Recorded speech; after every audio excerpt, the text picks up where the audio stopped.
دوستو آپ نے اکثر دیکھا ہوگا کہ گھڑی اوپر سے دائیں پھر بائیں جانب گول حرکت کرتی ہے اور اس پوزیشن کو کلاک وائز پوزیشن کہا جاتا ہے، اور اس کے پیچھے ایک دلچسپ نقطۂ نظر ہے۔ انسانی تاریخ میں بڑی بڑی تہذیبیں اس کرۂ شمالی میں پروان چڑھیں اور زمانہ قدیم میں وقت کا اندازہ کرنے کے لیے سورج کی مدد لی جاتی تھی۔ مصری اور بابل کی تہذیبوں میں تقریباً 3500 قبل از مسیح میں ایک چھڑی کی مدد سے سورج ڈلنے اور وقت کا اندازہ رکھا جاتا تھا۔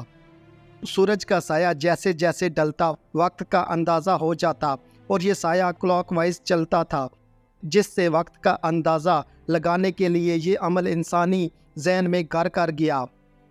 اسی طرح اگر کرۂ جنوبی میں دیکھیں تو یہی سایہ اینٹی کلاک وائز چلے گا، لیکن جنوب میں کوئی بڑی تہذیب نہ بن سکی، لہٰذا گھڑی کی اس سمت کے اصول کو اپنایا گیا۔ تقریباً 1500 سال قبل سن ڈائلز کے نام سے ایک طریقہ انسانوں کے استعمال میں آ چکا تھا، اور قرون وسطیٰ میں بھی یہ بہت مقبول رہا۔ اس طریقے میں ایک آلے کو اس طرح ڈیزائن کیا گیا تھا کہ وہ سورج ڈلنے کے ساتھ وقت بتاتا۔ یورپ میں سن ڈائلز کے اصول زمانہ قدیم کے کلاک اس کو فالو کرتے ہوئے بنائے گئے۔